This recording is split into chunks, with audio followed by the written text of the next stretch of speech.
2026 সালে রাজ্যের বিধানসভা ইলেকশনের পরবর্তীতে বিজেপি যে ক্ষমতায় এলো এর পিছনে অনেক কারণ আছে এবং এই কারণ নিয়ে আমরা অনেকবার অনেক জায়গাতেই আলোচনা আমরা শুনেছি। হ্যাঁ, অবভিয়াসলি তার পিছনে আজকে কিছু কিছু যে কারণগুলো রয়েছে সেগুলো চোখে আঙুল দিয়ে দেখার কারণ, যেমন ধরুন আরজি করের ঘটনা থেকে শুরু করে আজকে শিক্ষক নিয়োগ বা বিভিন্ন রিক্রুটমেন্ট, পড়াশোনা বা শিক্ষা ব্যবস্থার যে ধ্বংসাবশেষ, এই সমস্ত কিছু আমরা মোটামুটি জানি। এবং তার সাথে আরও একটা কারণ ছিল 26 সালে রাজ্যে বিজেপি ক্ষমতায় আসার, এবং তার জন্যই 2021 সালে কিন্তু বাজিমাত করেছিল তৃণমূল। এটা আমরা অনেকেই জানি, সেটা হচ্ছে লক্ষ্মীর ভাণ্ডার। লক্ষ্মীর ভাণ্ডারে আজকে মহিলাদের জন্য যে টাকা বরাদ্দ করা হয়েছিল 2021 সালে এবং সেটাকে বাড়িয়ে দেওয়া হয়েছিল, অনেকেই আমরা কিন্তু পরে আলোচনা করতাম এবং সমালোচনা করতাম এবং বিদ্রূপের সুরে বলতাম, ও লক্ষ্মীর ভাণ্ডারে 1000 টাকা পেয়ে গেছি মানে ভোটটা তাহলে সেখানেই। তো মানুষের একটা মাইন্ড, অর্থাৎ বর্তমানে কোভিডের পরবর্তীতে অর্থনৈতিক সিচুয়েশান এমন একটা দিকে চলে গেছে যে ভাতাযুক্ত রাজনীতি বর্তমানে চলছে আমাদের রাজ্য এবং অল ওভার ইন্ডিয়ার মধ্যে। এবং এই ভাতাযুক্ত রাজ্যের কথা যখন আমাদের মনে পড়ছে এবং 1500 টাকা বা 1000 টাকা যে লক্ষ্মীর ভাণ্ডারের কথা মনে পড়ছে, সেখানে মাথায় রাখতে হবে আমাদের রাজ্যে বিজেপি যখন আজকে ক্ষমতায় আসার জন্য তারা বিভিন্ন ক্যাম্পেইন করছে।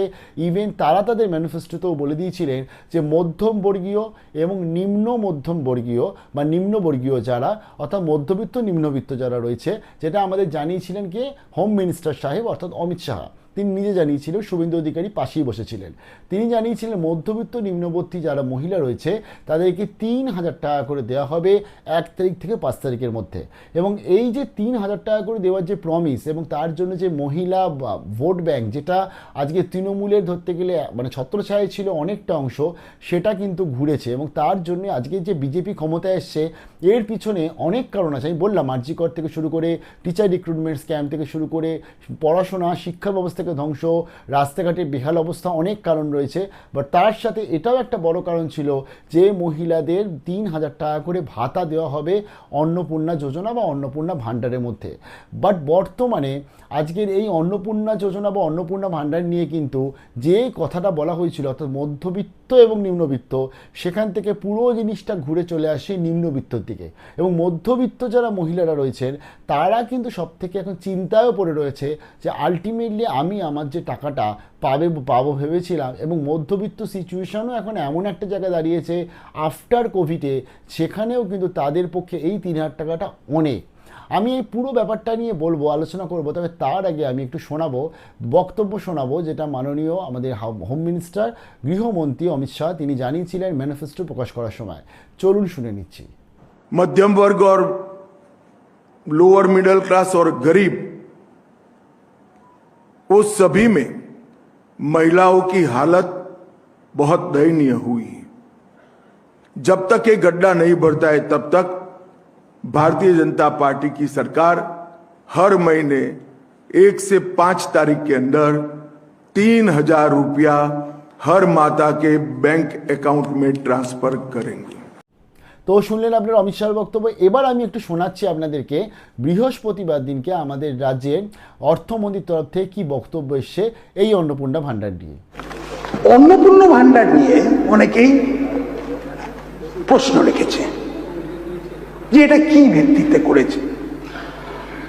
একটা সত্যি কথা, এটা একটা লক্ষ্মীর ভাণ্ডার আর অন্নপূর্ণা ভাণ্ডারের মধ্যে একটা আলাদা ফিলসফি চলছে। লক্ষ্মীর ভাণ্ডারটা ছিল যাকে বলে ইউনিভার্সাল স্কিম, যাতে আমার স্ত্রীও হয়তো গিয়ে বলতে পারো আমার একটু পকেট মানি দরকার, একটু আমি গিয়ে নিয়ে নিচ্ছি। অন্নপূর্ণা ভাণ্ডার অন দি আদার হ্যান্ড যেটাকে বলা যায়, এটা হচ্ছে মিনস টেস্টেড, যাদের এটা দরকার সব থেকে বেশি। তো অন্নপূর্ণা ভাণ্ডারের বক্তব্য শুনলেন, অন্নপূর্ণা যোজনার বক্তব্য শুনলেন, দুটো বক্তব্য। এই দুটো বক্তব্য অনেকেই ম্যাচ করতে পারছে না। অনেকেই বলা হচ্ছে যে আজকে বিজেপি ক্ষমতায় আসার আগে তারা যেটা জানিয়েছিল যে মধ্যবিত্ত এবং নিম্নবিত্ত, কিন্তু ক্ষমতায় আসার পরে পুরোপুরি জিনিসটা হয়ে যাচ্ছে কিন্তু নিম্নবিত্ত এই ক্রাইটেরিয়ার মধ্যেই পুরোপুরি জিনিসটা ঘুরছে। তো এখানে দাঁড়িয়ে গিয়ে তার ফলে মধ্যবিত্ত যে সমস্ত মহিলারা বিজেপিকে ভোট দিয়ে নিয়ে এসেছিল তারা আরেকবার চিন্তাভাবনা করতেই পারে যে যে সরকারকে আমি নিয়ে এলাম সেই সরকারকে এনে আমি ঠিক করলাম কি করলাম না। বিজেপি কিন্তু এখন একটা ভালনারেবল সিচুয়েশনের মধ্যে দিয়ে যাচ্ছে। ভালনারেবল সিচুয়েশন কেন? এই যে ভাতাযুক্ত রাজনীতি যেটা আগে মমতা ব্যানার্জি শুরু করেছিলেন, সেই জিনিসটাকে কন্টিনিউ করছে বিজেপি, এবং এটাকে প্রমিস করেছিলেন তারা যেহেতু, এবং তারা বর্তমানে দিতে চাক বা না চাক, যেহেতু তারা এই প্রমিসগুলো করেছে তাই তাদের এখন এগুলো করতে হচ্ছে। এবং আলটিমেটলি ভাতাযুক্ত রাজনীতি থেকে আমাদের পুরো পশ্চিমবঙ্গ এবং অল ওভার ইন্ডিয়ার মনে হয় বেরিয়ে আসা উচিত। তার থেকে সব নিজেদের স্বনির্ভর করা বা চাকরির আরও ব্যবস্থা করা, এটা সব থেকে জরুরি।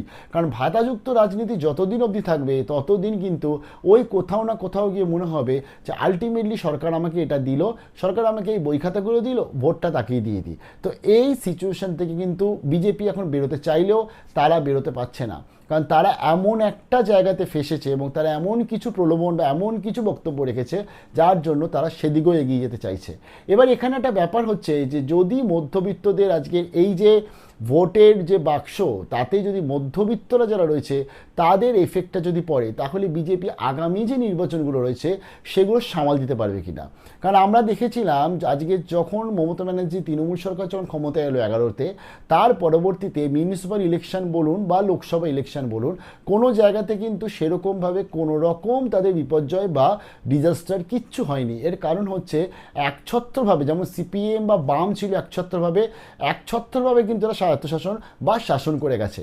কিন্তু বিজেপি, আমি যেটা বললাম যে 2026 সালটা কিন্তু আলাদা, এক্ষেত্রে সোশ্যাল মিডিয়ার যোগ, এবং এখানে মানুষ খুব একটা কিন্তু স্মৃতিশক্তিও ভুলে যায় না, তারপরে প্রত্যেকটা জিনিস সবার কাছে স্টোর করা থাকে।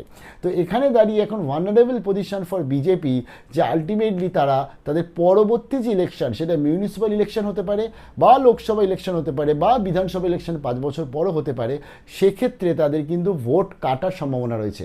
তাই তাদেরকে যে সিদ্ধান্ত নিতে হবে, যে সমস্ত মহিলারা আজকে বাদ যাবে অন্নপূর্ণা থেকে, তাকে এটা মাথায় চিন্তা ভাবনা করতে হবে, মেবি কিন্তু তারা ডিজার্ভিং ছিল, বাট কোনো না কোনো অফিসিয়াল বা কোনো না কোনো ছোটোখাটো কারণের জন্য তারা আনডিজার্ভিং বর্তমানে হয়ে গেল।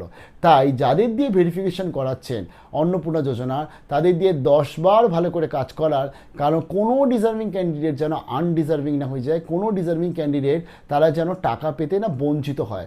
আলটিমেটলি ভাতাযুক্ত রাজনীতি যেহেতু বর্তমানে আমাদের ওয়েস্ট বেঙ্গলে চলছে, তাই এই জিনিসটা কিন্তু চলবে এবং পরবর্তীতে সে ভোট বাক্সতেও কিন্তু সেটা এফেক্ট পড়বে। কী মনে হয় আপনাদের কমেন্ট সেকশনে জানান। একাল ও সেকাল, এটা সাধারণত আমরা 5 বছর বা 4 বছর পর অ্যানালিসিস করি, কিন্তু বর্তমান যুগটা এতটাই এমনই যুগে চলছি আমরা, মেবি এআই পরিচালিত যুগে চলছি, যে দেখুন আমরা 1.5 মাস 2 মাসের মধ্যেই যে আলোচনাগুলো করছি, এগুলো সাধারণত 4 বছর পর করা উচিত ছিল, বা 15 বছর তো 34 বছর, ওদিকে 15 বছর, তো মিনিমাম তো 10 বছর থাকবে বিজেপি। সেই চিন্তা ভাবনা করে যেটা আগে অন্তত ছিল, সেখান থেকে দাঁড়িয়ে গিয়ে আলটিমেটলি 8 বছর 9 বছর পর চিন্তা ভাবনা করা উচিত ছিল।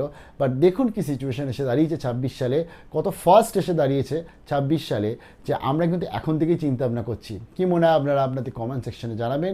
ভালো থাকবেন, এবং আশা করি বিজেপি যে কথাটা রেখে দিয়েছিলেন সেই কথাটা তারা রাখবে। শুধুমাত্র নিম্নবিত্ত না, মধ্যবিত্তরাও এর মধ্যে যুক্ত হয়ে যাবে অন্নপূর্ণাতে।